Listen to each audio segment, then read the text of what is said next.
기도하시겠습니다. 아버지 하나님, 이 밤에도 말씀을 보내어 주시옵소서. 하나님의 말씀은 살았고 운동력 있어 좌우연할 선 어떤 이한 검보다 예리하여 사람의 혼과 영과 및 관절과 골수를 찔러 쪼개는 능력이로소이다. 생명의 말씀, 능력의 말씀 보내어 주셔서 우리가 하나님의 사람으로 다시 한번 훈련받도록 축복하여 주옵소서. 미물 같은 부족한 것은 감추시고 성령께서 친히 감동해 주옵소서. 예수님의 이름으로 기도하옵나이다. 아멘.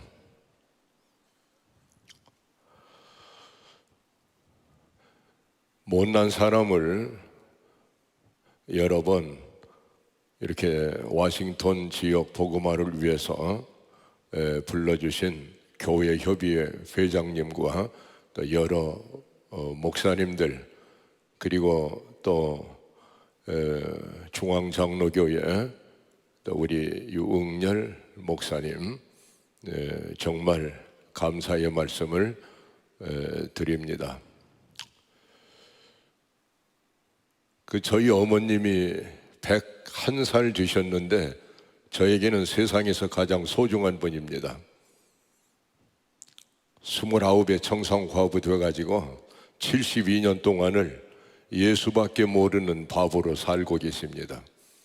예수 없이는 한나절도 살 수 없는 그런 분이신데, 제가 30여 년 동안을 KWM 세계 선교 운동을 섬기면서 저희 어머님의 그 막중한 기도의 힘으로 그 운동을 펼칠 수 있었는데, 이제 제가 후진들에게 그 운동을 넘겨주면서 너무 감사해서 그 윗든 갈래지 그 마당에서 저희 어머님께 기도를 부탁을 드렸어요. 감사의 기도를 주님께 드려주세요. 근데 저희 어머님이 이제 하나님 앞에 감사 기도를 하시고 난 뒤에 저한테 이렇게 질문을 해요. 이번에 몇 명쯤 오셨는가? 한 5,000명쯤 오신 것 같습니다. 우리 선교사님들은 몇 분쯤 오셨어요? 1,200명쯤 오신 것 같습니다. 참 많이 들어오셨네. 그러고 난 뒤에 제 얼굴을 유심히 바라보시면서 예수님도 오셨겠지? 이 질문을 저는 도끼로 얼음장을 깨는 것처럼 제 신앙 양심이 부서지는 충격으로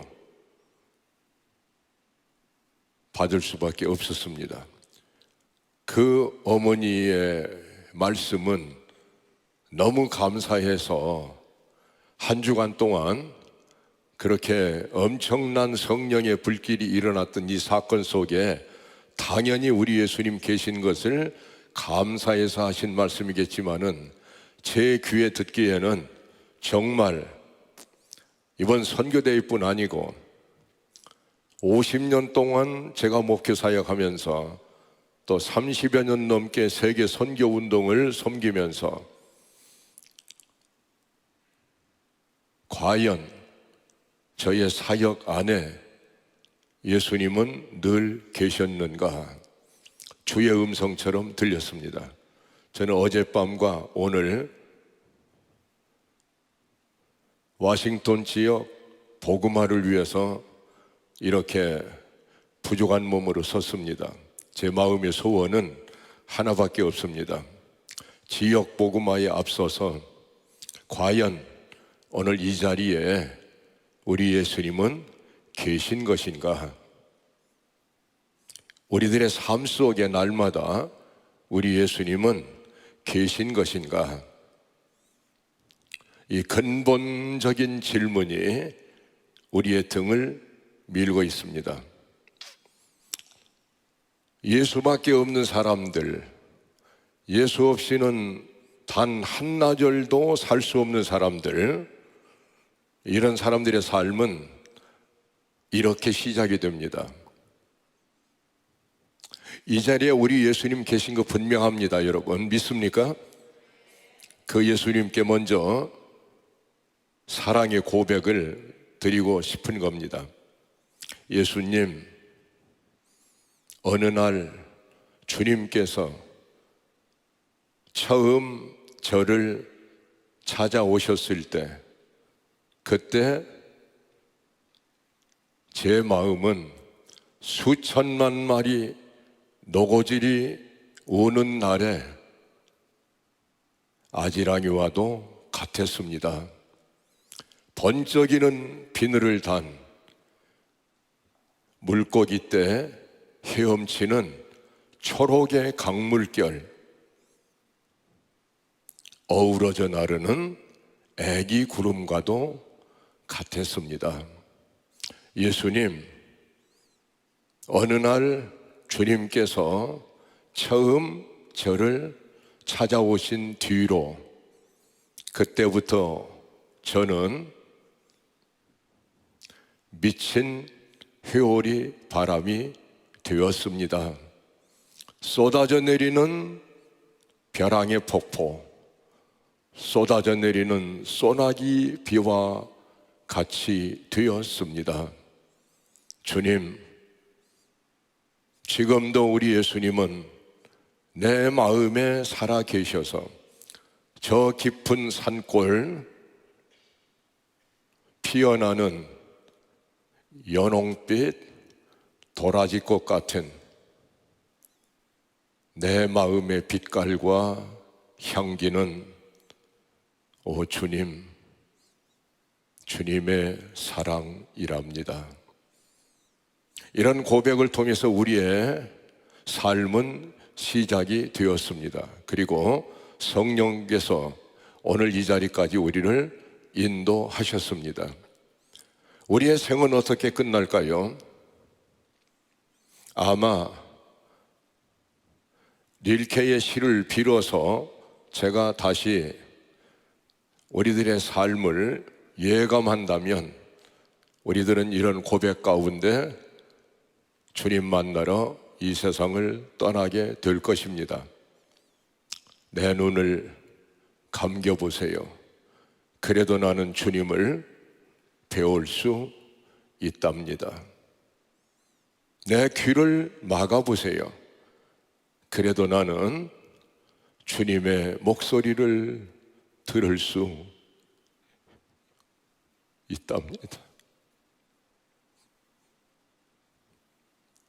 발이 없어도 주님께로 갈 수 있고, 입이 없어도 주님의 이름을 부를 수 있답니다. 두 팔을 꺾어보세요. 그러면 제 불타는 심장으로 주님을 끌어안을 것입니다.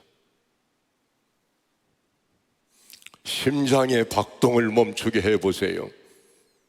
그러면 제 뇌가 요동칠 것입니다. 제 뇌에 불을 질러보세요. 그러면 저는 나의 사랑하는 주님, 내 생명이신 주님을 뜨거운 피 속에 담아 온 몸을 돌게 할 것입니다. 이것이 바울 사도의 삶이었고 신앙의 고백이었습니다. 그런 바울은 참수를 당했습니다. 목이 떨어졌을 때 주님을 부르고 주님을 고백하고 주님을 찬양하는 그 입이 사라져 버렸을 때 그 목이 떨어진 그 몸에서 피가 솟구쳐 솟아나면서 3번을 예수, 예수, 예수 부르고, 그리고 그는 주님 만나러 갔습니다. 그것이 우리들의 삶입니다. 살든지 죽든지 내 몸에서 그리스도만 존귀되기를 소원하는 그런 사람들, 나에게는 삶이 곧 예수라고 고백하는 그런 사람들, 예수는 내 삶의 전체이며 자체라고 그렇게 생각하며 살아가는 사람들, 그런 사람들이 바로 여러분들입니다. 저도 예수님을 만난 지 오랜 세월이 지났습니다. 우리 예수님께 새 생명도 얻었고 영원한 구원도 받았고 놀라운 은혜를 우리는 많이 받았습니다. 그런데 여러분, 제게는 놀라운 축복이 한 가지 있습니다. 예수님께서 이제부터 너는 하나님을 아버지라고 부르라고, 하나님이 너의 아버지라고 그렇게 말씀해 주신 것입니다. 하나님이 어떤 분이신데 하나님을 날마다 아버지라고 부르며 살 수 있는 것인가? 저 같은 경우는 좀 특별한 경우이기 때문에 더 절실했습니다. 총소리와 함께 저희 아버님은 천국으로 가셨습니다. 6.25 사변이 터지고 전주 지방을 지키다가 15명 부하들과 함께 인민군의 따발총에 맞아서 한순간에 16명이 전사했습니다. 전주에 가면 다가공원이 있는데 그 공원에 위령탑이 서 있는데 저희 아버님의 탑입니다.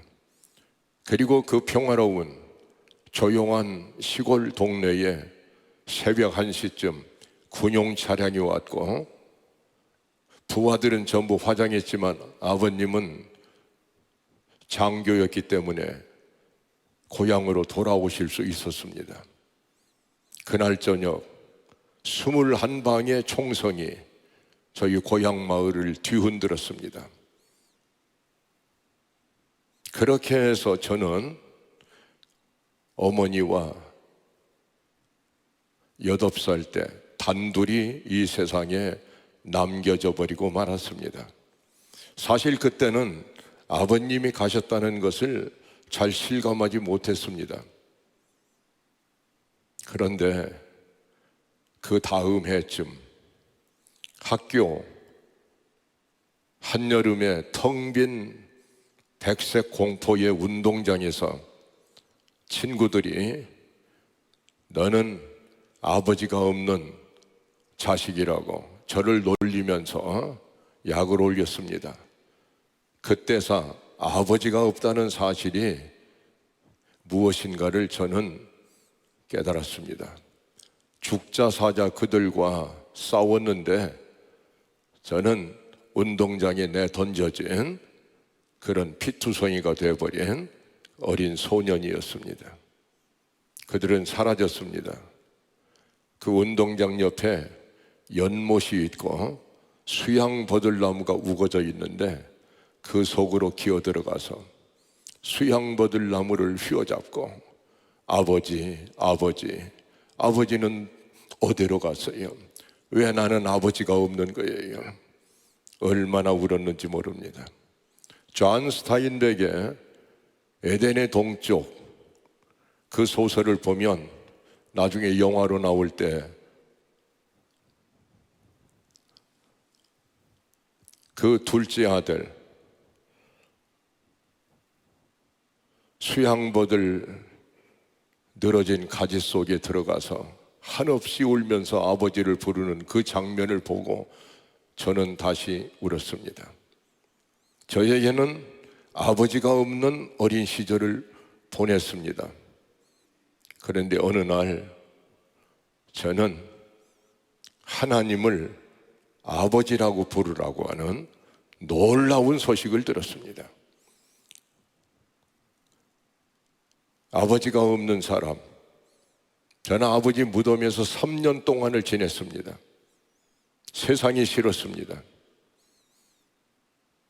아버지 무덤에라도 등을 기대고 쏟아져 내리는 봄날의 햇볕 속에 진달래꽃 깨물어가면서 아버지는 왜 말이 없어요? 왜 나는 세상에 젊은 어머니 한 분과 나 하나만 남겨진 거예요? 그러다가 하나님 아버지를 만나게 된 것입니다. 하나님께서 축복하셔서 나중에 제3세계 선교운동에 선봉장으로 쓰임받던 토마스 왕이라는 목사님을, 중국 목사님인데 양아버지로 주셨습니다. 제가 30대 전반을 하버드에서부터 뉴욕 대학까지 22개 대학에 1000명 정도의 대학생들을 몰고 가는 성령의 회오리 바람에 사로잡혀서 미친 듯이 복음을 전하는 하나님의 아버지라고 그들에게 외치고 가르쳤던 그 결과로 1000여 명의 대학생들이 구원받고 저를 둘러쌌는데 그 가운데 200명 정도가 선교사로 소명을 받았습니다. 그 사람들에게 등 떠밀려서 랄프 윈터라고 하는 선교운동의 선봉장을 만나게 되었고, 그가 빌리 그레함에게 보냈고 빌리 그레함이 토마스 왕에게 저를 보내서, 그래서 우리 KWMC 선교운동이 이제 불부터 타오르기 시작하는 바로 그때 왕 목사님을 저에게 아버지로 주셨습니다. 만나자마자 너는 내 아들이다. 왜 그렇습니까? 너와 나는 same spirit이다. 그런 말씀 하시면서 아버지가 되어 주셨습니다. 그분 때문에 사실은 세계 선교 운동이 30년 동안 그렇게 강물처럼 도도하게 흘러오는 놀라운 도움을 받은 것입니다. 그런데 그분이 러시아에 가가지고 러시아가 개방됐을 때 거기서 선교 대회를 했어요. 그리고 러시아 목사님 한 분을 저에게 보내주셨어요. 러시아 침례교 동맹, 러시아에는 개신교가 침례교단밖에 없는데 그 동맹의 회장 되는 러시아 목사님이 뉴욕으로 저를 찾아오셨어요. 왜냐하면 러시아에 우리 한국 선교사님들 보내달라고, 여기 세계 선교운동에서 선교대회 할 때마다 300~400명 정도씩 콜링 받고 뛰어나오는 그러한 선교 지망자들 러시아로 보내달라고. 그래서 슬라브 미션을 하고 있는 미국 목사님과 함께 저를 찾아왔는데, 그런데 저는 그분의 간증 속에서 다시 한번 하나님이 아버지가 되어주신다는 게 무엇을 의미하는지 놀라운 발견을 했습니다. 그분의 이야기를 제가 잠깐 소개하면, 모스크바 근교에서 지하 교회에서 15명 이렇게 숨은 성도들 모시고 섬기던 젊은 목사인데, 그런데 KGB에게 잡혀서 어느 날 옴스크 감옥으로 그는 유형지로 그렇게 떠밀려 갔답니다. 젊은 목사님을 잃어버린 그 15명 지하 교회 성도들, 그들을 지키고 있었던 장로님 한 분이 계신데, 이 장로님이 나이가 지긋하게 드신 그러한 늙은 장로님이시랍니다. 그런데 이 장로님이 이 목사님을 얼마나 사랑하는지, 아버지가 아들을 사랑하는 것처럼 그렇게 참 뜨겁게 사랑을 하셨는데, 목사님이 옴스크로 가신 뒤에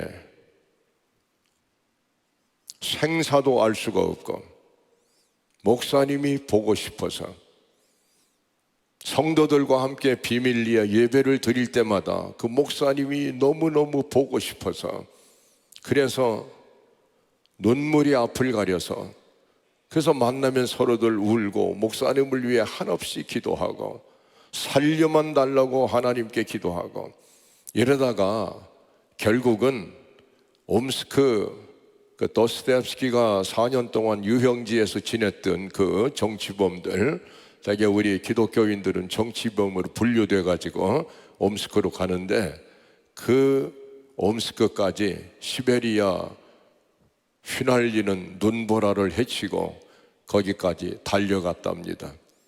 그런데 이 장로님은 어떤 분이냐면 이발사 장로님인데, 머리 깎는 이발기계 가지고 거기 가가지고 그 형무소 소장을 만나서 말하자면 하얀 거짓말을 한 건데, 내가 공산당 열성당원인데 내가 당에 충성하기 위해서 이 늙은 몸으로 할 수 있는 것은 죄수들 머리 깎아주는 것밖에 할 일이 없어서 나를 한 달만 여기 있게 해주면, 그러면 이게 머리 깎는 봉사를 할 수 있겠느냐고. 그래 허락을 받고, 그때부터 그 감옥 안에 목사님이 사실은 계신지 안 계신지 확인도 되지 않은 상태에서 그는 그 얼어붙은 동토, 그 얼음장 위에서 늙으신 장로가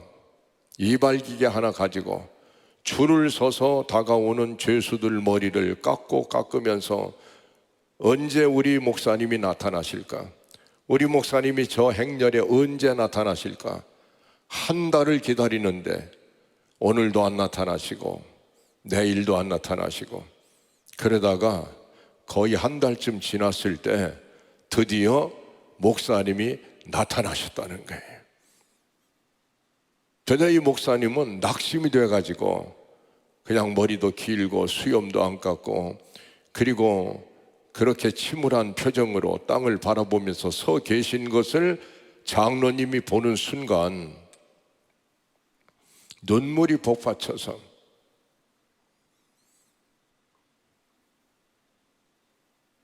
최 목사님을 보면서 그야말로 잃어버린 탕자를 기다리는 아버지의 심정 같은 그러한 어떤 그런 마음으로 드디어 목사님이 가까이 와서 두 분이 서로 눈이 마주쳤는데, 여러분 한번 상상해 보세요. 그 목사님은 얼마나 놀랐겠습니까?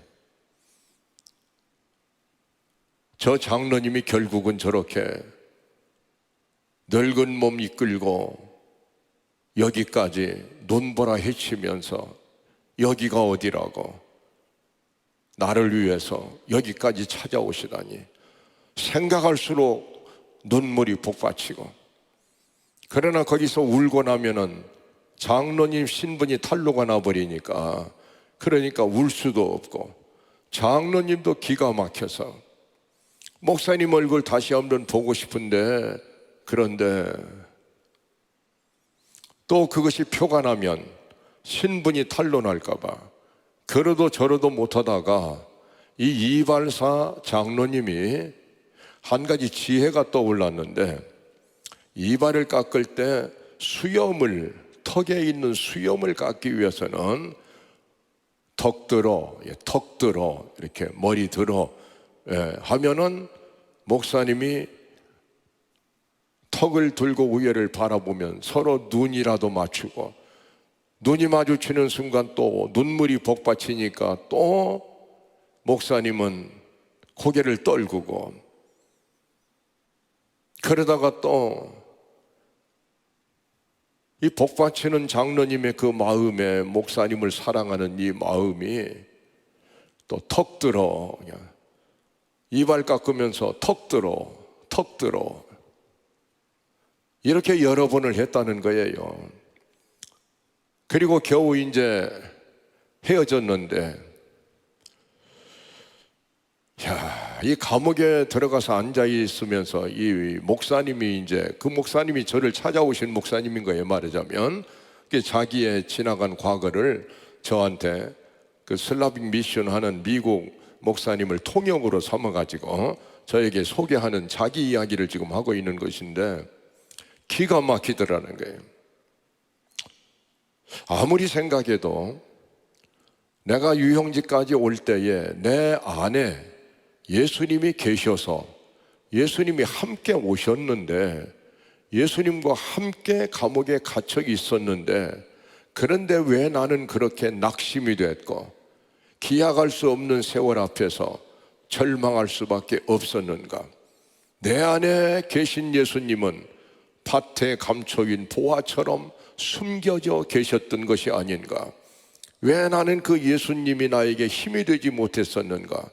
그런데 저 밖에 장로님이 오셔서 노구를 이끌고 오셔서 이발기 하나 들고 벌벌 떨면서 그 추위 속에서 나 때문에 들키면 자기 생명도 위험한데 목숨 내놓고 젊은 목사 사랑하는 마음 때문에 찾아온 장로님을 생각하니까 온몸에 피가 뜨거워지고 새 힘이 솟는데 그때 그는 굉장한 것을 깨달았다는 거예요. 하나님은 우리를 사랑하시되 사람을 통해서 사랑하시는구나. 그것을 깨달았다는 거예요. 하나님이 여러분을 사랑하시는데 사람을 통해서 사랑하시는구나. 왜 예수님이 하나님이신데 사람이 되셔서 이 땅에 우리를 찾아오셨을까? 하나님이 너의 아버지라고, 하나님은 나의 아버지요 너의 아버지라고, 그것을 가르쳐 주기 위해서 예수님이 오셨구나. 그 하나님 아버지는 사람 되신 예수님을 통해서 하나님의 사랑을 나에게 보여주셨구나. 이런 생각이 들면서 그 장로님의 모습에서 예수님의 형상도 보고 또 아버지 하나님의 형상도 보고 그러면서 그 다음부터는 자기가 독수리처럼 날개치며 올라가는 놀라운 기쁨을 자기 마음속에 넘쳐 흐르는 예수의 기쁨을 참을 수가 없었다는 거예요. 마침 그는 날마다 독수리를 나무로 깎아가지고 죄수들이 전부 시장에다 독수리 파는 그런 일들을 했는데 저한테 오면서도 이 제 몸만은 큰 독수리를 서로 분리해가지고 날개, 몸통 분리해가지고 그걸 가지고 왔어요. 자기가 독수리를 그렇게 날마다 깎으면서도 독수리처럼 이 얼어붙은 스탈린이 지배하는 6천만 명이 죽어가는 이 굴락 죽음의 수용소가 수백 개가 널려져 있는 이러한 공산 세계를 뛰어넘어서 독수리처럼 하늘에 속한 자로 하나님의 세계로 예수 안으로 들어가지 못하고 그렇게 절망했었는데 장로님이 오신 걸 보고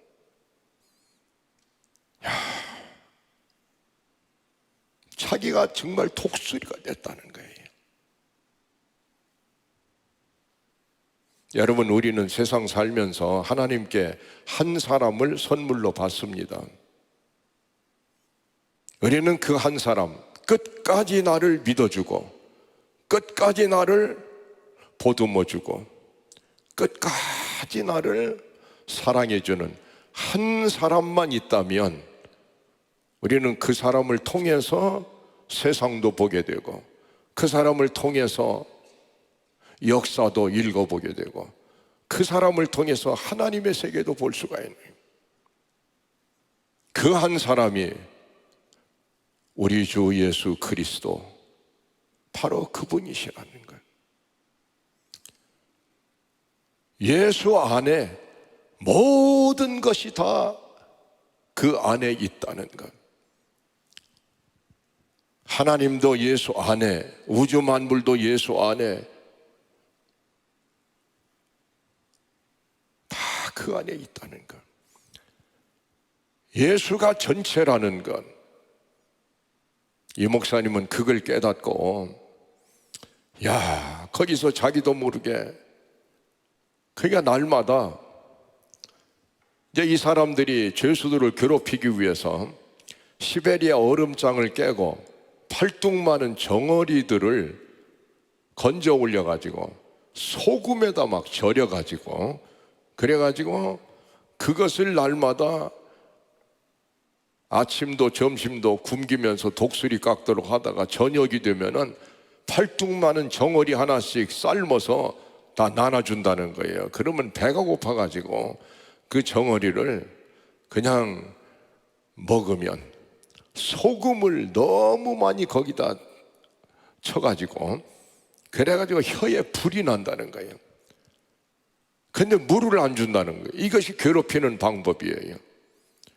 그러면 거기 이제 쇠창살들이 있잖아요. 이렇게 벽에 죄수들이 막 올라가서 그 얼어붙은 쇠창살을 거기에 좀 이렇게 너무 목이 타니까 혀로 그 쇠창살을 핥으려고 대는 순간 붙어버려가지고 떼면은 혀에 껍질이 다 벗겨지고, 벗겨진 혀를 가지고 그 다음 날도 정어리 또 먹어야 되고 안 먹을 수도 없고, 이렇게 괴롭힘을 당했는데, 그러기 때문에 낙심천만했는데 장로님이 와서 밖에 계시다.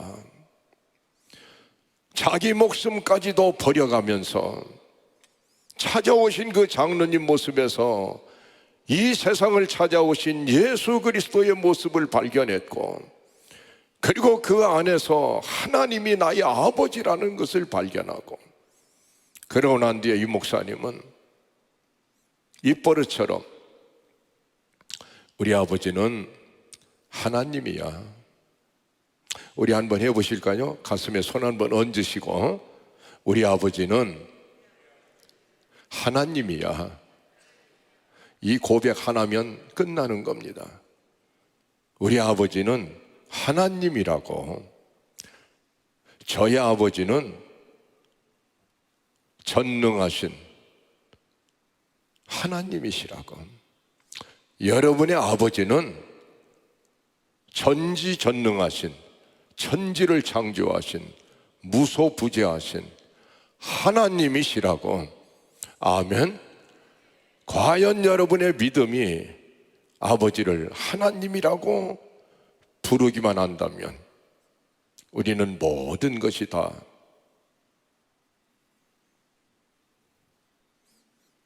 아름다운 삶을 살 수 있지 않겠습니까? 여러분, 안개 속의 풍경이라고 하는 Landscape in the Mist라고 하는 영화가 있어요. 테오 앙겔로 플로스라고 하는 그리스에서 나온 명장 감독인데, 이 사람이 플라톤의 제자처럼 그의 작품마다 문제작을 내놓았습니다. 철학적인 의미가 대단히 함축되어 있는 그 가운데 가장 세계를 한번 뒤엎어 놓은 것처럼 충격적인 메시지를 던진 영화가 안개 속의 풍경이라는 영화예요. 그 이야기는 단순합니다. 불라라고 하는 11살 먹은 소녀와 알렉산더라고 하는 5살 먹은 소년이 어머니만 있는 가정에서 날마다 어머니에게서 아빠 어디 갔어? 우리 아버지는 어디 있어?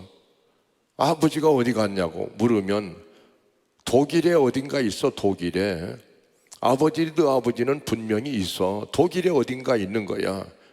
독일 어디에 있느냐고. 그건 나도 몰라. 근데 아버지가 보고 싶어서. 그래서 어느 날 안개 저기 깬 아침에 무작정 그 11살짜리 누나와 5살짜리 동생이 손을 잡고 집을 떠나서 우리는 아버지를 찾아서 낙엽처럼 정처 없이 떠돌아다니는 사람들이에요 라고 하면서 기차를 타고 독일 쪽을 향해서 끝없이 달려가는 그런 얘기입니다. 가다가 뭐 여러 가지 풍경도 나오고 하는데 어쨌든 간에 생략을 하고, 그리고 마지막에는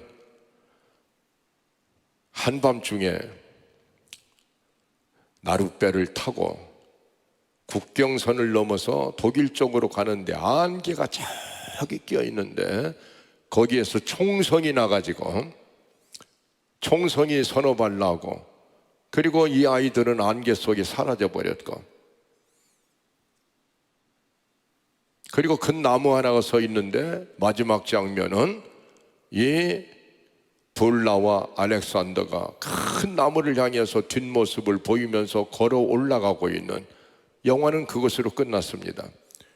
왜 그것이 전 세계를 흔드는 충격이 되었느냐면은 바로 아담 이후로 6천년 동안 흘러온 인간 역사의 축약도가 딱 한눈에 보면 저것이라는 거예요. 신을 찾아서, 창조주 하나님을 찾아서 끝없이 동양에서도 서양에서도 끝없이 안개 속을 정처 없이 방황하는 인간들, 그 신을 찾기 위해서 종교가 나타났고, 그리고 철학사상이 나타났고, 그리고 끝없는 정신의 방황 속에서 지금도 안개 속을 헤매고 있는 그러한 지구촌의 인류들에 대한 그러한 상징적인 축약도라고 보여주는 거예요. 제가 그걸 잠깐 요약을 해볼까요? 서양 쪽으로 가면 신을 찾아서 탈레스는 아르케, 아낙시만드로스는 그 신이라는 개념을 아페이론이라고 해요. 무한자라고. 딱 신을 찾기는 찾는데 만나지를 못하는 이 철학과 종교들의 모습입니다. 헤라클레이토스는 로고스라는 개념으로,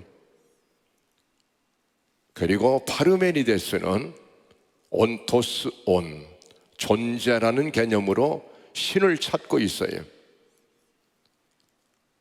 플라톤은 이데아로, 선의 이데아로 신의 형상을 찾아가고 있어요. 아리스토텔레스는 부동의 원동자라는 개념으로 신을 규정하고 있어요. 토헨, 일자, 여기서부터 이제 그 아우구스티누스가, 우리 기독교 정통 신학이 시작되는 아우구스티누스가 삼위일체론을 끌어내는 그 플로티누스의 엔네아데스에는 신의 개념을 토헨, 일자라고, 한 분이라고 그렇게 규정을 합니다. 끝없이 신을 찾지만은 신을 만나지 못하는 이 사람들, 안개 속을 헤매고 있는 볼라와 알렉산더. 여러분, 히브리 민족도 마찬가지였어요.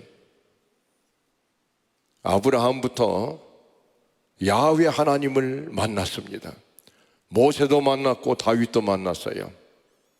그런데 그들은 하나님을 아버지라고 부를 수 있는 특권이 없었어요. 그래도 신에 가장 가까이 갔던 민족이 히브리 민족이었어요. 여러분, 동양 쪽으로 가면 공자나 맹자는 천사상, 하늘의 사상을 가지고 접근해 갑니다. 노자나 장자는 도의 사상을 가지고 접근해 가지만 인격적인 하나님, 아버지를 만난 적이 없습니다. 그러다 어느 날 예수님께서 찾아오셨어요.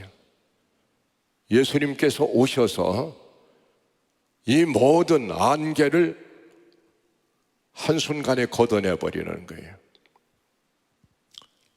누가복음 2장 49절 보면 12살 된 예수님이 성전에서 유월절에서 예수님을 잃어버린 요셉과 마리아가 사흘 동안 찾다가 드디어 성전에서 만났을 때 내가 내 아버지 집에 있어야 할 것을 왜 알지 못했습니까? 12살 된 예수님은 하나님이 아버지라고 하는 이 의식이 확실하게 눈을 떴던 그 우리 예수님, 마지막에 누가복음 23장 43절 보면 세상을 떠나면서 아버지여 내 영혼을 아버지 손에 부탁하나이다. 시작부터 끝까지 하나님을 누구도 상상할 수 없었던, 알겠습니까? 플라톤도 아브라함도 헤브라이즘도 헬레니즘도 그리고 동양사상도 그리고 불교, 힌두교, 브라흐만이라고 하는 우주를 그들은 신으로 알았고, 그리고 모슬렘은 알라를 신이라고 하는데, 아버지라고 하는 이 혁명적 선언은 예수님으로부터 인류에게 주어지기까지 무려 4천년 세월이 흘렀다는 사실입니다. 아담 이후로 4천년 동안 인류가 하나님을 아버지라고 부르지 못했고 아버지라고 상상도 못했는데 예수님께서 오셔서 탕자의 비유를 말씀하시면서 아버지께로 돌아가야 되는 것이라고, 인생은 나면서부터 탕자라고, 쥐염 열매 먹으면서 그러면서 고향 상실의 고통 속에서 정처 없이 방황하는 그러한 인류들이요, 아버지께로 돌아가라고, 하나님은 아버지라고.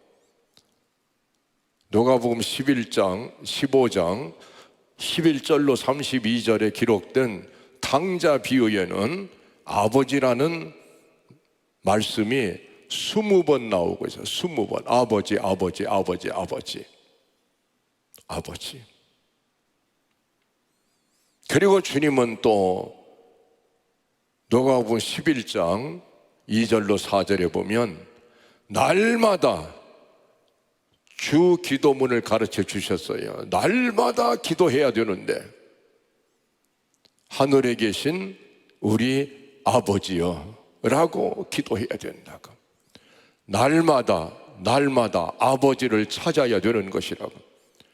구약에서는 쉐마를 통해서 신명기 6장 4절로 9절에 기록된 쉐마 훈련을 통해서 야훼 하나님, 야훼 하나님, 야훼 하나님을 새벽부터 저녁까지 집에서도 나가서도 잘 때에도 일어날 때에도 손목에도 붙이고 미간에도 붙이고 마음에 새기고 그렇게 야훼 몰입의 삶을 살아야 된다고 훈련시켰던 그 야훼 쉐마 훈련이 예수님께로 오면서는 아버지, 날마다 아버지를 향해서 하루에도 수천 번씩 아버지라고 불러야 된다고, 아버지를 찾아야 된다고, 아버지를 부르고 아버지를 부르면 그 아버지는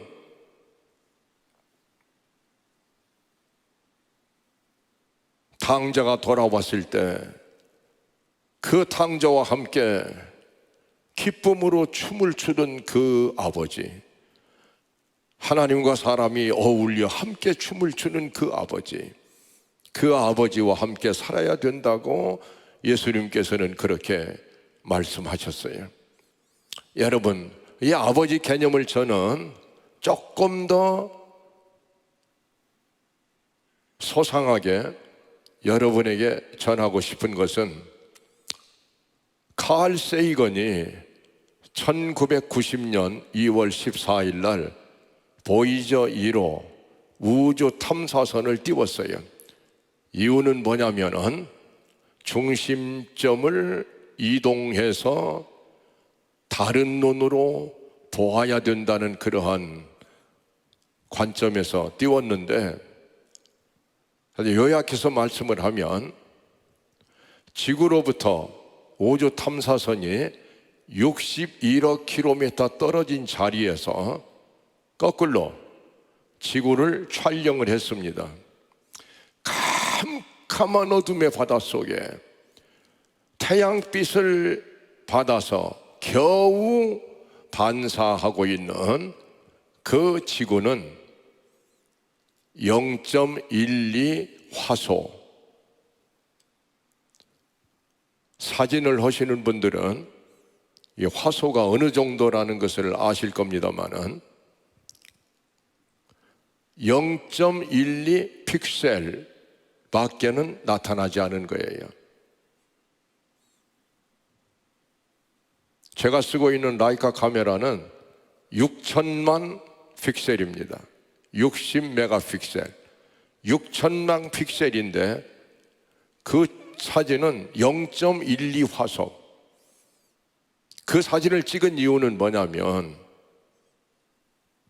지구에서 우주를 보지 말고 우주의 관점에서 지구를 보라는 겁니다. 그것은 창백한 푸른 점, 페일 블루 닷에 불과한 것이다. 창백한 푸른 점 하나에 불과한 것이다. 칼 세이건은, 이게 이제 그 스티븐 호킹처럼 미국에서 물리학, 전체 물리학의 대중화를 위해서 앞장섰던 이 칼 세이건이 그 코스모스라는 책을 통해서 우리에게 많이 알려졌죠. 그 사람이 창백한 푸른 점이라는 이 작은 책 한 권을 쓴 거예요. 인간들이여 겸손하라. 겨우 존재하는 우주를 떠도는 먼지만도 못한 이 지구촌 안에 바로 여기에서 제왕과 사기꾼들이, 사냥꾼과 도적놈들이, 영웅과 비열한 자들이 섞여 살면서 수천 년 동안 피를 흘리고 끝없이 경제 닥트린, 종교 도그마, 정치 이데올로기, 그런 것들을 내놓고 끝없이 싸우고 있는 인간들이여, 우주의 관점에서 지구를 보는 이 다른 눈을 한번 가져보거라. 그런데 여러분, 우주의 관점이 아니고 우리에게는 창조주 하나님의 관점에서 지구를 보면 페일 블루 닷에 불과합니다.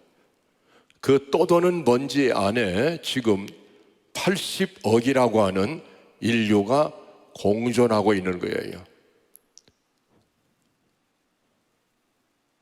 80억. 지구촌 안에 저라는 사람은 80억 분의 1입니다. 그런 존재가 알겠습니까? 천지를 창조하시고 천지를 주관하신 하나님을 향해서 아버지라고 부르는 거예요. 아버지라고 부르는 거예요. 알겠습니까? 상상할 수 있는 사실입니까? 그런데 그 아버지 하나님께서 우주를 떠도는 먼지 같은 지구촌에 80억 분의 1밖에 안 되는 그러한 저나 여러분들을 위해서 독생자를 보내시고 십자가에 처형당하도록 하시고 피가 묻은 사랑을 부어주시고, 그리고 그 성령께서 오셔서 여러분 안에 계시면서 로마서 8장 15절 말씀대로 성령이 날마다 여러분의 영혼을 향해서 하나님을 아버지라고 부르라고, 아빠 아버지라고 불러야 된다고 이렇게 가르쳐주고 계신다는 말씀을 우리는 어떻게 받아야 되는 겁니까? 그만큼 여러분은 우주적 존재요, 하나님의 총애를 받는 존재요, 정말 여러분은 하나님을 아버지라고 부르는 이 믿음 안에서만 산다면 세상을 이긴 믿음의 사람들, 세상이 감당할 수 없는 믿음의 사람들로 살게 되는 겁니다.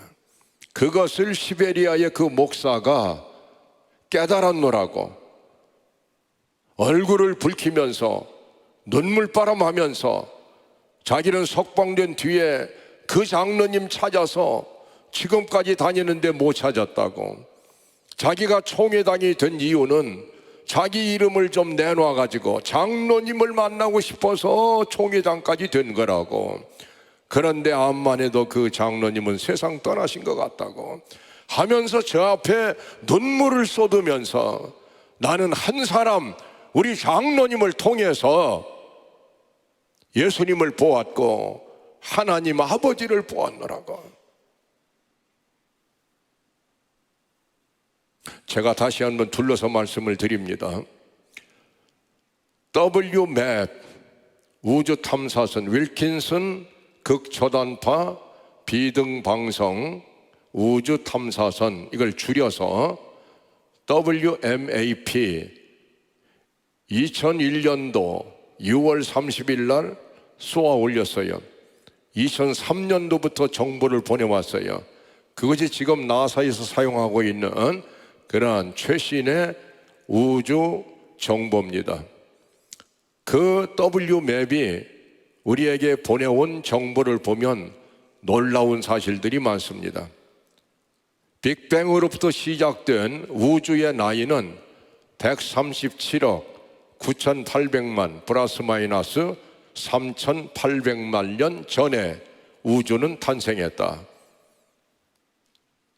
시간이 없어서 성경에 나오는 6일 창조론과 왜 다르냐 하는 것을 제가 설명할 수 있는데 그 설명까지는 들어가지 못합니다만은, 그걸 알고 싶으면 제랄드 슈레더라고 하는 MIT 교수하고 지금은 히브리 대학 교수로 가 있는 그 사람이 성경과 우주 창조론을 잘 서로 어울리도록 해석해 놓은 것을 여러분이 한번 보시면 참고가 될 것 같습니다. 제랄드 슈레더라고 하는 그 대단한 그 학자의 견해를 보시면 도움이 될 것 같은데, 어쨌든 간에 이 우주의 크기가 930억 광년이다. 여러분, 그 가운데 72.4%는 암흑 에너지다. 23%는 암흑 매터다. 다시 말하면 95.4%는 어둠에 캄캄하게 뒤덮여가지고 아무것도 알 수 없는 그런 에너지와 그 물질로 구성이 된 것 같다라는 거예요. 그리고 관측 가능한 우주는 4.6%에 불과한데, 불과 4.6%. 여러분, 그 가운데 은하단들이 1,700억 개가 있고, 그리고 우리 은하만은, 우리 지구가 속해 있는, 태양계가 속해 있는 은하 많은 크기도 500억 개나 되고, 우리 은하 안에는 별의 숫자가 4천억 개다. 뭐 그렇게 대략 관측을 했다는 건데 정확한 숫자는 아니겠습니다만은 우리가 여기서 보는 건 뭔 줄 압니까? 이러한 상상할 수 없는 우주를 손바닥 위에 올려놓고, 알겠습니까? 주관하고 계시는 분이 여러분의 아버지라는 겁니다. 알겠습니까? 생각하면서 하나님 아버지라고 불러보세요. 내가 하나님을 새벽에도 기도하면서 아버지, 저녁에도 찬송하면서 아버지, 생각하면서 한번 불러보시라는 말씀입니다. 여러분이 어떤 분을 아버지라고 지금 부르고 계시는지, 여러분 그 4.6% 가운데서도 태양의 수소와 헬륨의 핵분열로 다 타서 잿가루가 되어버린 것, 그것이 3.6%고 겨우 1%밖에는 원소 주기율표 118개 원소로 구성된 지구는 전체 우주의 1%밖에 안 된다라고 말하고 있어요. 결국은 우리는 수소가 타다 남은 잿가루에 불과한 것이다. 그러한 존재들이 하나님을 아버지라고 부른다는 거예요. 아버지라고. 여러분 믿습니까? 여러분의 신앙이 과연 하나님을 아버지라고, 우리 아버지는 하나님이야, 우리 아버지가 하나님이라고, 내가 누군 줄 알아? 우리 아버지가 하나님이라니까, 이것을 믿기만 하는 사람이라면 하나님을 아버지라고 발견하지도 못한 다윗까지도 물맷돌 하나 가지고 골리앗을 때려 눕혀버리는데, 알겠습니까? 하나님 아버지의 신앙을 확보하고 정말 하나님의 아들답게, 하나님의 딸답게 살아가는 사람들을 성경은 세상이 감당할 수 없는 사람이라고 말하고 있는 것입니다. 바로 이 사실을 예수님께서 우리에게 가르쳐 주시기 위해서 사람이 되셔서 이 땅에 오셨다고 믿으시면 아멘 합시다. 주기도문이 얼마나 엄청난 기도인가.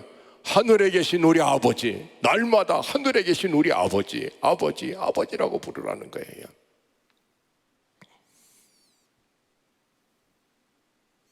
여러분, 아들과 아버지의 관계는 7가지로 딱 규정이 됩니다.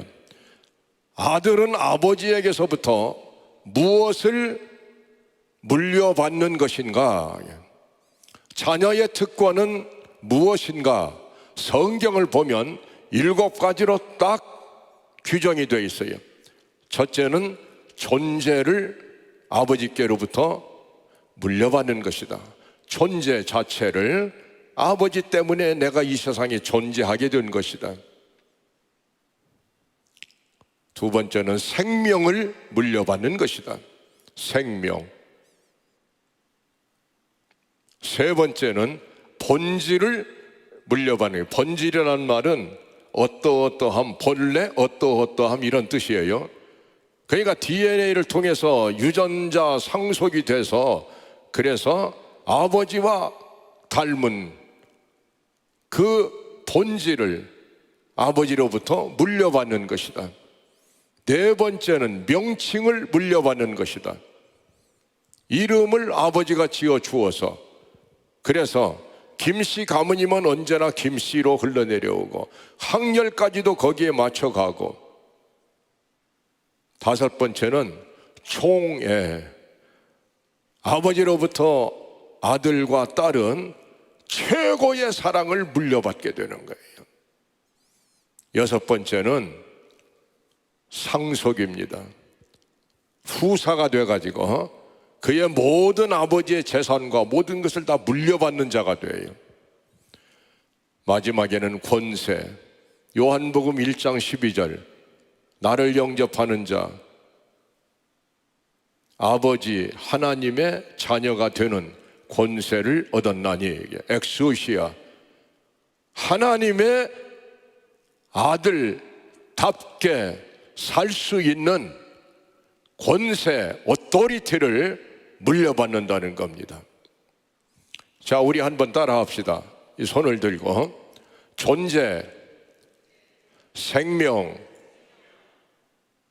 본질, 명칭, 총애, 상속, 권세, 이 7가지가 하나님 아버지께로부터 여러분에게 물려받은 하나님의 은총의 선물이요 특권이라는 거예요.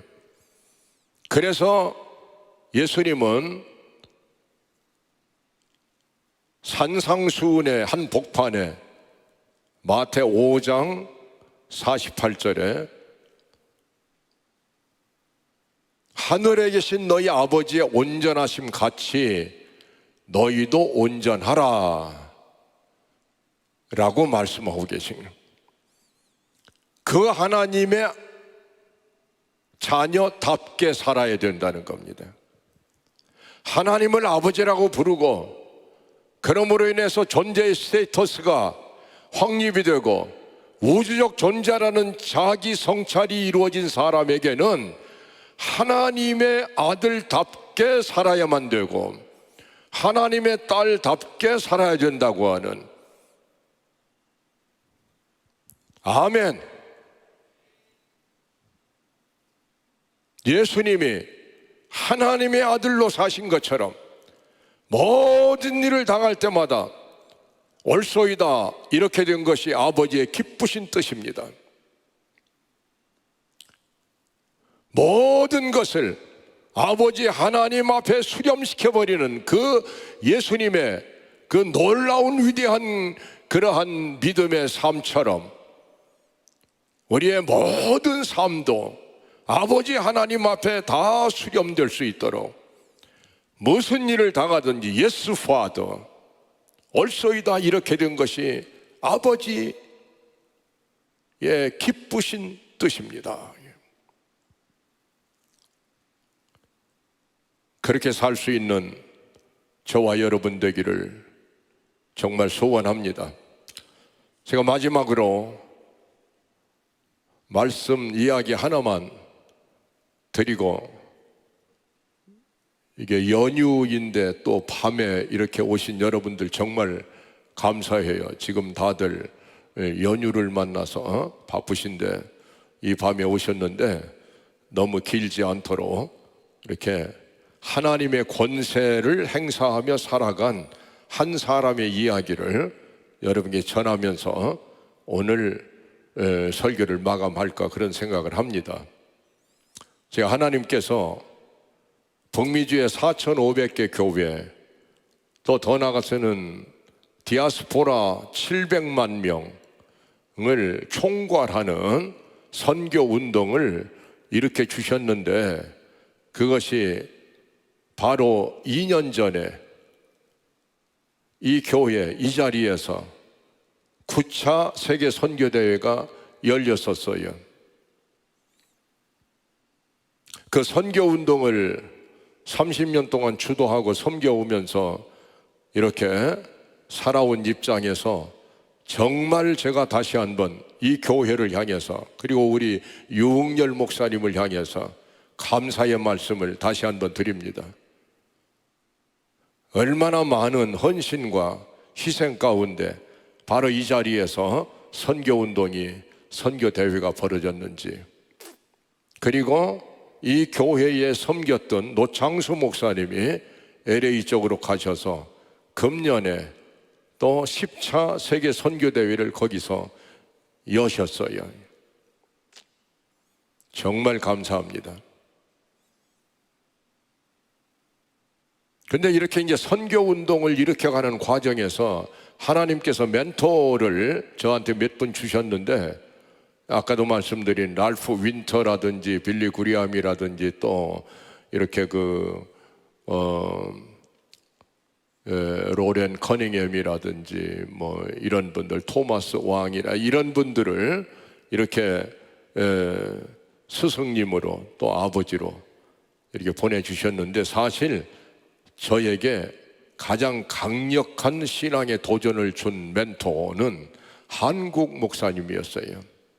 여러분은 그 이름을 잘 기억도 알지도 못하실 그런 분인데, 무명의 한국 목사님이 저에게는 평생의 멘토처럼 강력한 감동을 준 그런 분 이야기를 잠깐 여러분에게 소개드리고 끝내려고 합니다. 왜냐하면 그분은 사도행전 28장으로 끝나는 그 성경을 마치 29장을 자기가 쓰겠다는 것처럼 그 성경에서 막 걸어 나온 사람 같이 그렇게 하나님의 사람 냄새가 너무 코를 찌르게 그렇게 예수 향기를 드러냈던 그런 분을 제가 만났어요.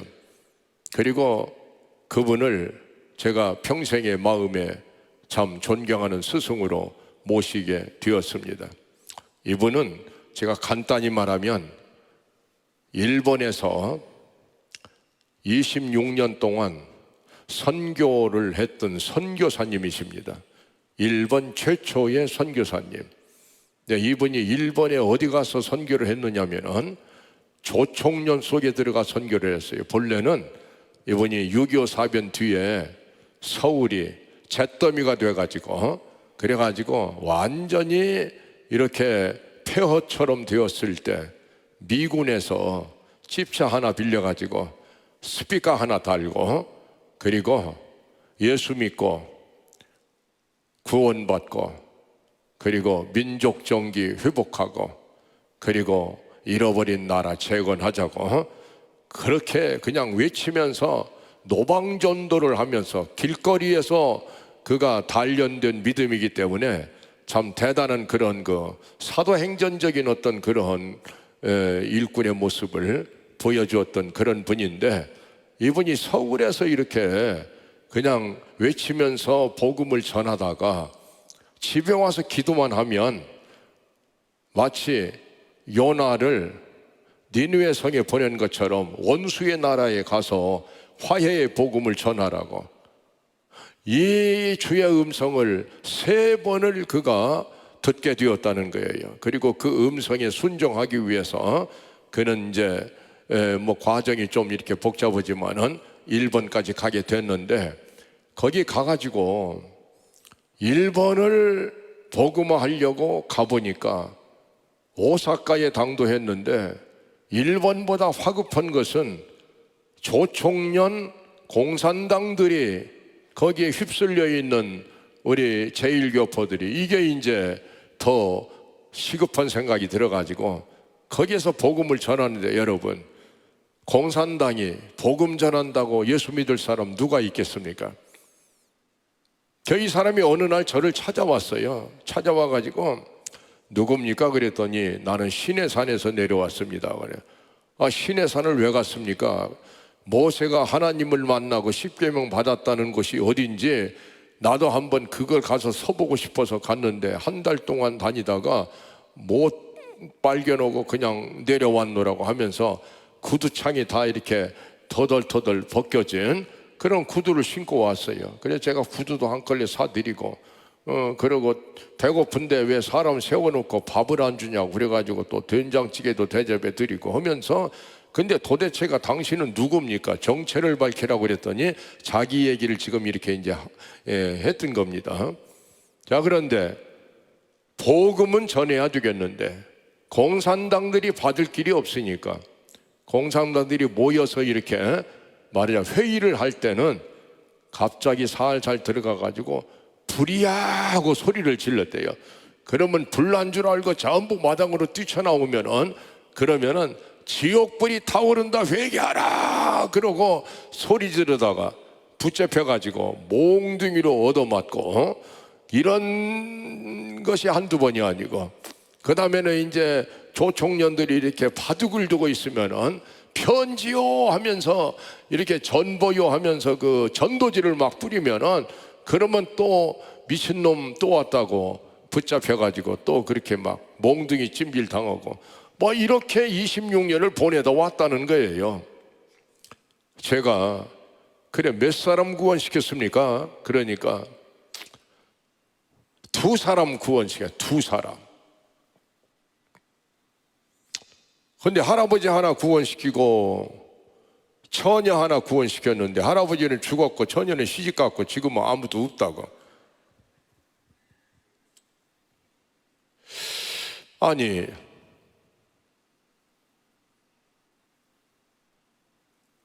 땅끝까지 가서 복음을 전하고 많은 열매를 맺어야 될 거 아닙니까? 그런데 임지를 변경해가지고 홋카이도나 이런 데 가서 전도하면은 열매가 많을 것인데 왜 오사카에 머무르면서 그렇게 얻어맞기만 하고 겨우 전도한다는 것이 2사람밖에 못했습니까? 그랬더니 이 우리 멘토가 하는 말씀이 제가 뭐가 참 잘못됐습니까? 나도 임지를 옮겨서 선교의 열매를 좀 많이 맺고 싶어서 나를 보낸 말씀 마태복음 28장 20절 지상명령의 그 말씀을 읽고 또 읽고 또 읽었습니다. 그런데 거기에 보면 너희는 가서 모든 족속으로 제자를 삼고 이렇게 말씀하셨는데 너희는 가서 하고 안 되면 옮기라든지 돌아오라든지 무슨 아무런 단서가 없고 그냥 너희는 가서 하고 끝났다는 거예요. 그래서 자기도 가서 하고 거기서 돌아오도 못 오고 옮기도 못 오고 그 자리에 서 있었다는 거예요. 아니 그것이 어떻게 그런 말이 됩니까? 그랬더니 글쎄요, 나에게는 하나님의 말씀이 선교보다 더 근본적인 중요한 말씀이거든요. 그때 저는 무엇인가 나와는 다른 차원에서 날아다니는 독수리구나라는 것을 바라보기 시작했어요. 말씀에 목숨을 거는데 약간 무식하긴 하지만 그래도 말씀이 가서 그리고 끝났으니까 가서 26년을 거기에 있었다. 그러면 열매가 없는데 왜 있었습니까? 그러니까 글쎄 열매가 없긴 없었지만 공산당의 나라도 거기가 있어야 내 안에 계신 예수님이 계시니까 그 조총련의 예수님이 항상 계시는 거 아닙니까? 거기 있는 것만으로도 선교라고 나는 믿었습니다. 그래서 내가 열매를 구하려고 간 것이 아니고 예수님이 거기 계시도록 하기 위해서 갔기 때문에 나는 옮길 수가 없어요. 이 말 한마디가 저에게는 굉장히 감동적인 어떤 그 도전으로 들렸던 거예요. 왜냐하면 저는 목회올라 세계 선교운동가 집회올라 그냥 발바닥에 불이 나도록 다니면서 열매하고 다녔는데 문제는 열매가 아니고 예수님이구나, 말씀이구나. 이게 뭔가 좀 서투르게 제시되긴 하지만은 본질과 비본질이 무엇인가를 제 눈에 보여주기 시작한 거예요. 여러분, 역사를 끌어가는 힘은 비동사, 두동사, 해부동사, 동사 3개입니다. 대개는 이 시대는, 오늘 우리들의 시대는 해부동사가 전 세계를 지배하고 끌고 가요. 소유의 동사가. 그래서 경제가 왕노릇하고 있어요. 그런데 주의 사역을 하는 우리 하나님의 종들의 입장에서 보면 이 해부동사는 그렇게 중요하지 않아요. 두동사 가지고 새벽부터 저녁까지 주님 올려서 행동하고 사역하고 끝없이 사역을 하는데, 여러분, 두동사나 해부동사는 비동사라고 하는 존재 동사가 전제되지 않으면, 비동사, 해부동사가 먼저 존재 동사를 앞서면 존재는 비존재화 되는 것이 아니고 있는 것도 아니고 없는 것도 아닌 부재화 현상이 나타나 버린다는 사실이에요. 사역보다 중요한 것은 예수님 그 자신이고, 설교보다 중요한 것은 말씀 자체이시고, 믿습니까 여러분? 저는 그렇게 그야말로 뭐라고 설명할 수 없는 그러한 한 사람을 만난 거예요. 그래서 제가 이제 그 사람한테 그런데 그러면은 어디 집회를 가본 적은 없습니까? 그랬더니 그래도 내가 집회를 딱 한 번 가긴 갔습니다. 어디를 갔느냐고 그러니까 대만에 갔다는 거예요. 대만에 갔는데, 대만에서 이제 대한민국처럼 반공을 국시로 삼고 그러면서 이제 모택동한테 밀려온 장개석이 대만에서 이제 말하자면 이게 반공 의식을 가지고 지낼 때, 바로 그때 대만에 있는 모든 교회들이 연합을 해가지고 대만 교회 부흥 복음화를 위해서 한 7,000명 정도가 그 어떤 학교 캠퍼스에 강당에 쫙 모였다는 거예요. 그런데 그때 자기는 강사를 구하는데 일본의 조총련 공산당 그 속에 들어가서 가슴 패기를 그들의 총뿌리 앞에 들이대고 목숨 내놓고 예수 하고 있는 몽둥이 찜질만 당한다는 이런 사람의 소문이 들리는데, 이 사람이 바로 이 집회에 딱 맞는 강사가 되겠다. 그래가지고 딱 한 번 초청받아서 갔다는 거예요, 이 사람이. 그런데 가면서 비행기를 탔는데 그날서 말고 악천후가 돼가지고 비행기가 흔들리고, 그래가지고 또 착륙을 못하고 그냥 공중에서 떠들고 이러다가 집회 시간 바로 직전에 공항에 도착을 했는데, 그런데 먹은 것도 다 토하고 그냥 현기증이 나서 이 양반이 견딜 수 없는 상황에서 대만 교회 그 집회를 열어놓은 그 대만 목사님들이 공항에 와서 그냥 하여튼 이 양반을 차에다가 담아가지고 집회 장소로 가는데, 뭐 식당에 가서 밥을 사주는 이런 것도 없고 그냥 지금 집회 시간이 늦었다고 하면서 집회 장소로 가보니까 7,000명이 모였다고 그러는데, 그런데 그 뒤에 앉아 있는데 축사한다고 해서, 축사, 대만 역사에 이렇게 많은 사람이 모인 적이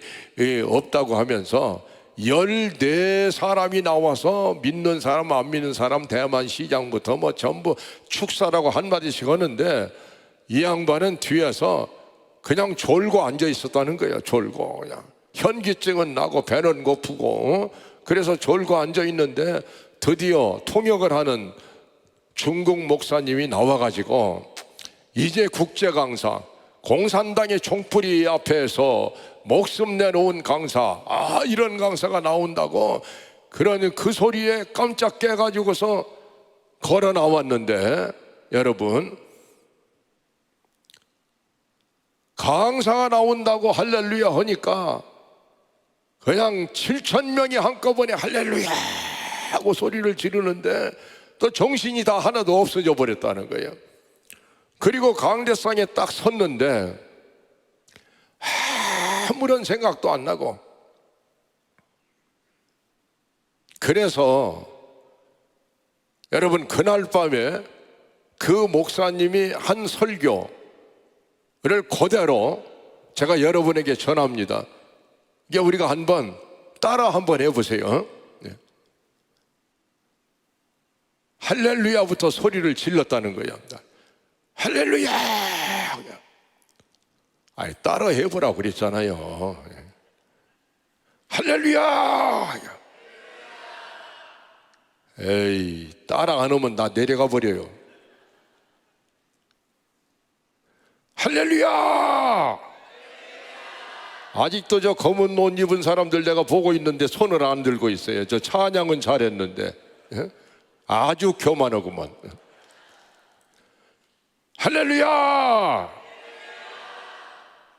손 안 드는, 들고 있어야지. 그 자꾸 내립니까 그렇게. 하여튼 세 사람이 아직도 안 들었어요. 할렐루야! 사랑하시는 대만 성도 여러분, 소리를 좀 질러봐요. 아이고, 하여튼 손 내려. 이거 제대로 안 하면 밤새도록 할 거예요. 내가 누구요? 고씨 아닙니까? 고집 불탱이 고씨. 자, 할렐루야! 사랑하시는 대만 성도 여러분, 오늘 밤에는 우리 아버지께서 말씀을 아니 주시니 다 돌아가시기 바랍니다. 할렐루야! 이게 그날 저녁 설교 전체라는 거예요. 온 세상에 내가 된장찌개 마주오고 밥 먹다가서 숟가락을 놓쳐버렸어요. 그냥. 아니 도대체가 지금 그게 말이라고 하는 얘기입니까? 그랬더니 안 그래도 보니까 성가대가 한 300명 정도 모였는데 연합성가대라고 모였고, 그리고 그냥 7,000명이 모였고 뭐 그런데 조금 뭐 좀 안 됐다는 생각을 아는 것은 아니지만, 그러나 아니 내가 뭐 잘못됐습니까? 그래요. 그래서 아니 잘못된지 안 된지 나도 지금 잘 모르겠지만은 어떻게 그것이 가능합니까? 그랬더니 아니 목사님은 성경을 보신 적이 있습니까? 그래 절 보고. 또 무슨 소리입니까? 그러니까 내가 읽은 성경은 구약에는 선지자들이 입을 열 때 여호와의 말씀이 임함에 하고서 자기 입을 열었지, 하나님의 말씀이 임하질 않았는데 입을 여는 사람은 하나님의 종이 아니지 않습니까? 맞습니까? 틀립니까? 그러는데 제가 들어보니까 그것도 맞는 말씀이죠. 그날 밤에는 하나님의 말씀이 임한 것은 하나도 없고 현기증만 임했습니다. 그 신약에 보면은 네가 믿음으로 쓰면 구변과 지혜를 주시겠다라고 하셨는데, 그날 밤에는 구변도 안 주시고 지혜도 안 주시고 현기증밖에 안 주셨습니다. 그러니까 하나님 앞에 말씀이 오질 않았는데 내가 왜 입을 열 수가 있습니까? 그래서 다 돌아가라고 했습니다. 자, 여러분 재밌으면은 다시 한번 하는 거예요. 할렐루야! 여러분 같으면 또 저 같으면 그 경지에 이를 수가 있겠느냐. 이 독수리가 무엇인가를 지금 얘기하는 겁니다. 자, 재밌잖아요. 다시 한번 해요. 할렐루야! 사랑하시는 대만 성도 여러분, 오늘 밤에는 우리 아버지께서 말씀을 아니 주시니 다 돌아가시기 바랍니다. 할렐루야! 야, 이 염통에 털난 사람도 아니고 무슨 순대가 도라무통 많은 사람도 아니고 세상에 어떻게 이런 일이 있냐고.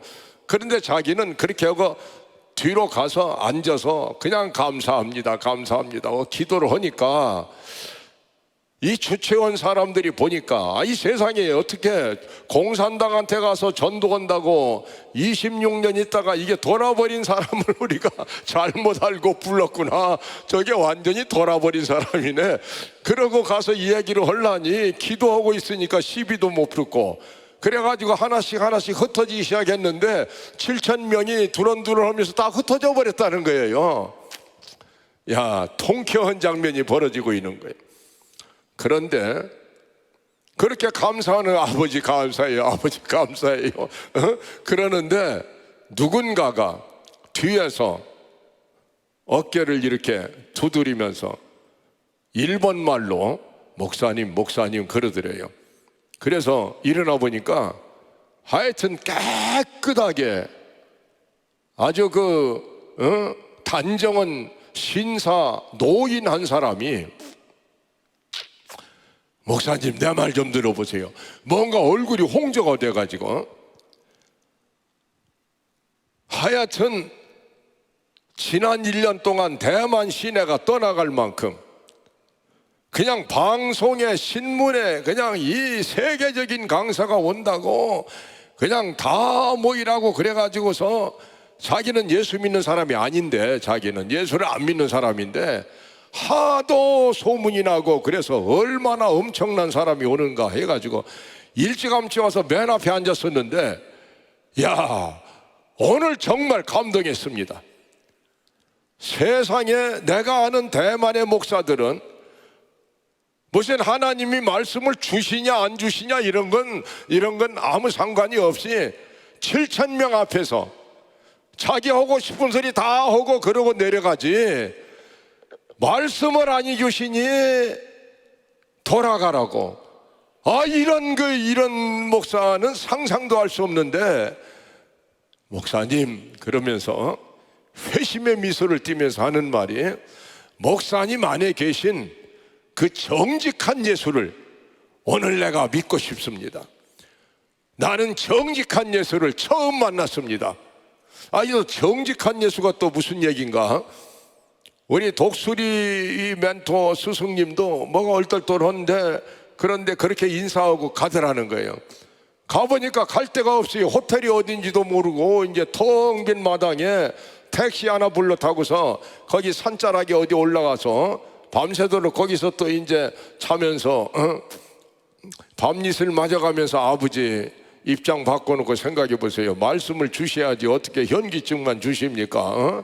어떻게 그냥 나 돌아갑니까? 안 돌아갑니까? 그러다가 그 다음 날도 밥 주는 사람이 없으니까 하루 종일 산자락에서 엎드려가지고 그러고 있다가 저녁에 집회 시간이 든 거예요. 그런데 안 갈 수도 없잖아요. 또 거기를 어제 생각하면 다 흩어져 버렸으니까 누가 올 것 같지도 않은데, 그래도 강사인데 그래가지고 택시를 타고서 그 캠퍼스 앞으로 가보니까 하여튼 인산인해를 이루고 사람들이 그냥 몰려오는데, 그날은 14,000명이 모였다고 그러더라는 게. 그러면서 이제 하는 소리가 뭐냐면은, 야, 드디어 대만에 하나님의 말씀이 임하는 순간이 찾아왔다고. 하나님께서 우리 불쌍한 대만 백성들에게 무슨 말씀을 하실는지 저 사람의 입이 열리면 하나님의 말씀을 듣게 되고, 오늘도 하나님 말씀이 안 오셨다면 우리가 그냥 가면 되니까 하나님 말씀 들으러 가자고. 여러분, 저는 하여튼 그 자리에서 무릎을 딱 꿇어버렸어요. 이 설교가 이 정도 수준에 가야 하나님 말씀이 임해야 입을 여는 이 정직성이라고 하는 것이 이게 설교자의 기본이구나. 나는 그런 걸 깨닫고, 오늘 밤에도 제가 이렇게 긴 설교보다도 오늘 처음에 나와가지고 오늘 밤에는 워싱턴 지역 복음화 대성교를 위해서 하나님께서 말씀을 안 해주시니 다 돌아가세요, 다 이렇게 했으면은 못 들어질 뻔했는데, 그런데 아직도 평생의 제 숙제는 저는 그렇게 못 하거든요. 저는 아직도 하나님 말씀이 임하는지 안 임하는지 그거 가늠할 새도 없이 내가 입을 열거든요. 이게 무엇이 잘못됐는지, 그 사람은 잘못된, 내가 잘못, 난 잘 모르겠어요. 어쨌든 간에 정직하다는 거예요. 그런데 그날 여러분 이 얘기 더 듣고 싶어 안 듣고 싶어요?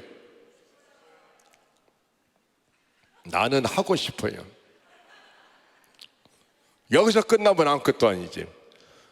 이래가지고서는 그날 저녁에는 하여튼 간에 자기가 가서 얻어맞은 것부터 시작해서 불이야 소리 지르는 것부터 시작해서 일본의 고생한 얘기를 하는데, 그냥 그 14,000명이 배꼽을 잡고 웃고, 그날 밤에는 여러분 죄송합니다, 강단에서 이제 그 사람 얘기가 이렇게 그냥 막말을 쓰는 얘기니까 그대로 옮기면 그날 밤에는 자기 입이 왕거미 똥구멍이 되어가지고 그냥 거미줄이 줄줄줄줄줄 왕거미 똥구멍에서 거미줄 나오듯이 그렇게 하나님 말씀이 나오는데, 그냥 성령이 충만한, 그건 내가 한 말이 아니고 그 양반이 한 얘기입니다. 나는 그렇게 무식한 사람 아니고.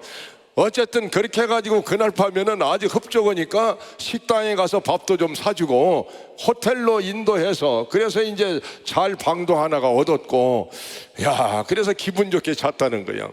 그 다음날 아침에 일어나서 샤워를 하는데 전화가 한 통이 오는데, 김 목사님이십니까? 누굽니까? 그러니까 나는 대한민국 대만 주재 대사 김신이라는 사람입니다. 여러분, 김신은 김구 선생의 네 번째 아들인데 이승만 정권 때 대만 대사로 5년을 가 있었거든요. 그 김신 대사가 전화가 온 거예요. 아니, 그런데 빨리 호텔 밑으로 내려오세요.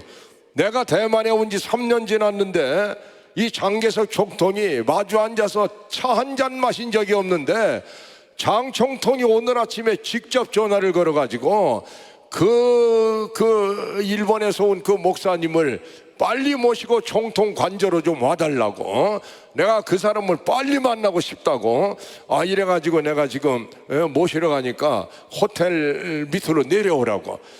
그래서 그 김신 대사도 얼떨떨 오고 또 우리 독수리 사부님도 얼떨떨 오고, 어쨌든 그래가지고 자동차를 타고 총통 관저로 가는데, 야, 그런데 이 대사가 궁금해가지고 장 총통은 언제부터 그렇게 잘하냐고. 여기 온 지가 지금 한 이틀밖에 안 되는데 점심 초대를 한다는 것은 이거는 그냥 국빈 대접을 하는 건데 나는 3년 동안 차 한 잔 못 얻어 먹었는데, 그러면서 어떻게 언제부터 하냐고 자꾸 궁금해서. 그래가지고 우리 독수리 사부님이 이제 하는 소리가, 대사님께서는 대한민국 대사로 대만에 와 계시니까 차 한 잔 못 얻어 잡섰지만 나는 우리 아버지가 계신 천국의 하나님 나라의 전권대사로 지금 대만을 방문했는데 장개석 장로가 나를 몰라주면 지옥 가지요. 그랬더니 김신 대사가 또 뭔 소린지도 모르고 얼떨떨하더라는 거예요.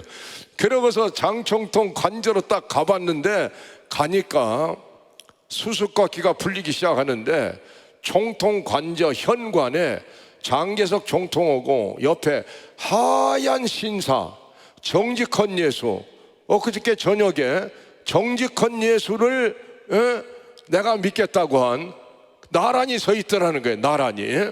그래가지고 이제 4명이서 둘러앉아서 점심을 들면서 장 총통이 기쁨이 넘쳐서 하는 얘기가, 이 사람으로 말하면, 쉽게 말하면 대만 전체에 뭐랄까 이병철 같은, 이병철 모든 재벌 총수가 바로 내 친구라고. 어릴 때부터 중마고 친구인데 이 사람이 정치 자금 다 돼가지고 내가 정치를 했다고. 그러면서 나는 이제 그 송미령이 송경영 자기 처가 때문에, 말하자면은 장개석은 예수를 잘 믿는 장로였잖아요. 그러니까 예수 믿으라고, 늘 예수 믿으라고 전도를 하면은 내 안에는 부정직한 예수가 계셔. 너는 백성들 앞에 맨날 거짓말만 하고 텅 빈 공약이나 하고, 그러니 네 속에 예수님은 부정직한 예수야.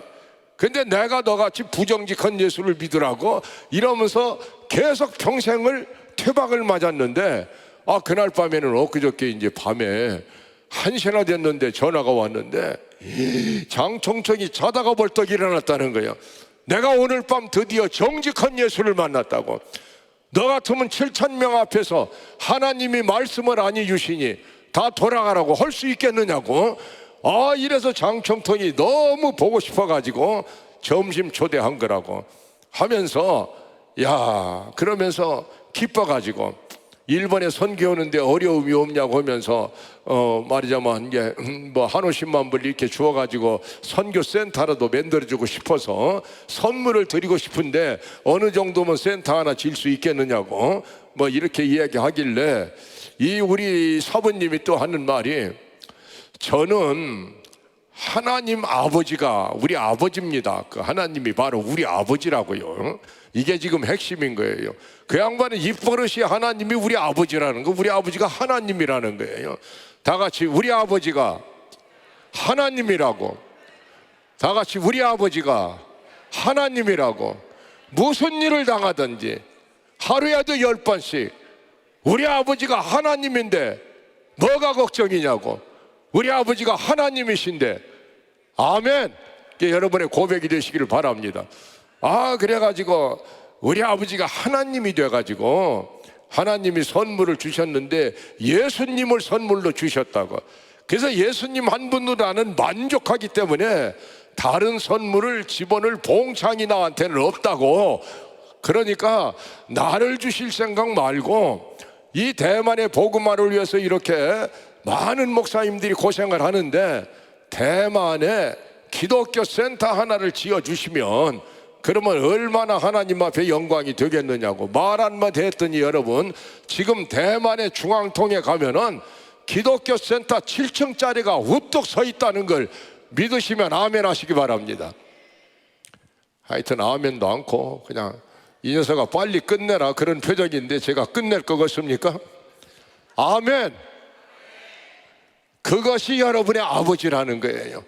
그리고 그 정직한 예수는 기독교 대학을 세워가지고 수천 명의 기독교 대학생들, 청년들을 길러내는 교육 사업으로 돌아섰다는 거예요. 하나님께서는 이렇게 정말 하나님을 아버지라고 믿고 하나님의 말씀을 알겠습니까? 목숨 걸고 지키고자 하는 사람, 다시 말하면 다 같이 예수 없이는 단 하루도 살 수 없는 사람,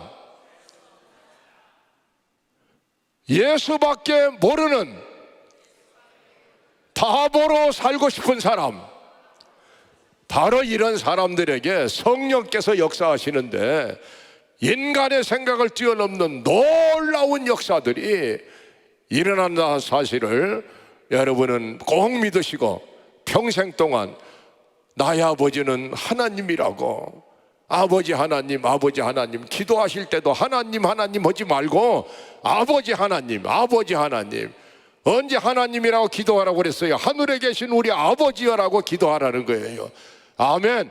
그렇게 기도하시기 바랍니다. 우리 다 한번 일어나셔서 아버지 3번을 부르시고 정말로 하나님이 여러분의 아버지라는 믿음 가운데 통성으로 기도하시고 오늘 밤에 하나님 아버지의 자녀답게 독수리처럼 살겠노라고 하나님께 약속하시는 놀라운 위대한 결단의 시간이 되시기를 바랍니다. 아버지 3번 부르고 통성으로 기도하시기 바랍니다. 다 같이 두 손 높이 드시고 아버지! 아버지! 아버지!